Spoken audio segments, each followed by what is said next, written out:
Alright, here we are, the Mad SC400. First thing I wanted to show you was this. I got demoted.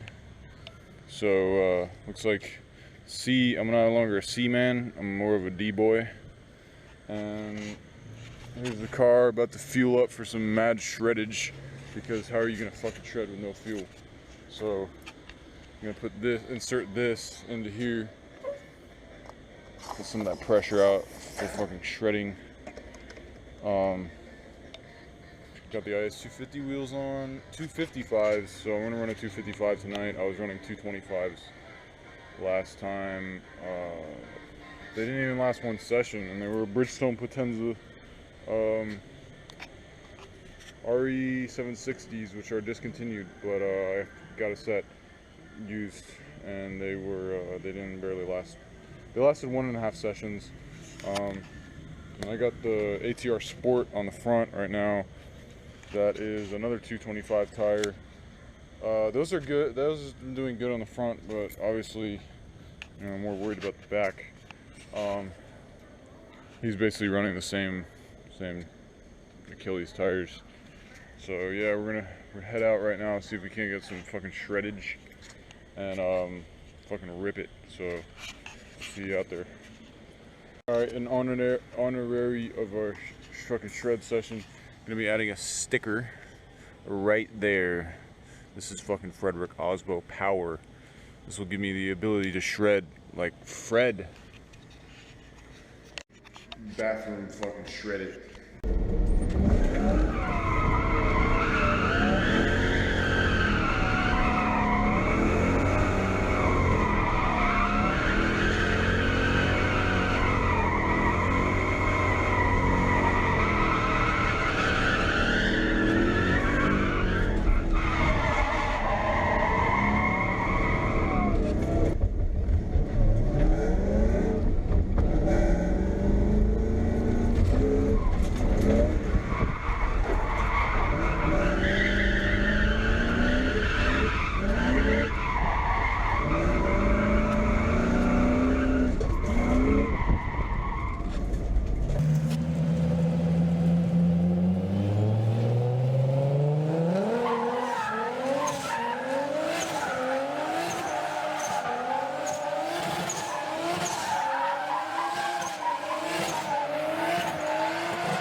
Go.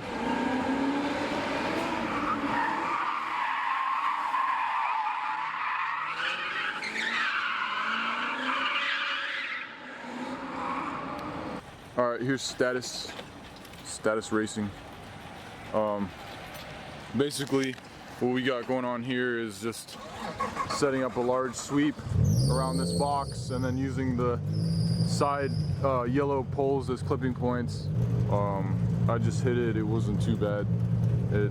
I had to do one run and then try it again. We got box and clipping point.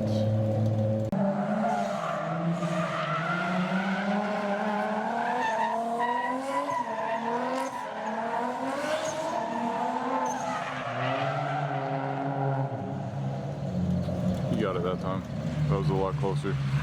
That's what us judges are looking for, filling out the zone, coming close to the clipping points, close initiations.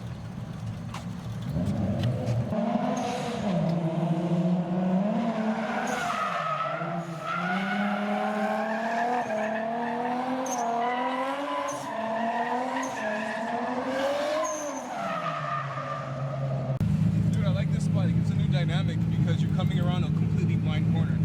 Yeah. You know what I mean? It's kind of nice. I mean, I was able to throw the car pretty far right here and then just take it nice and wide, I guess. I don't know. There's enough room to gain speed. I actually like the spot, so I'm gonna pull over and let you hit a run. Let's do this.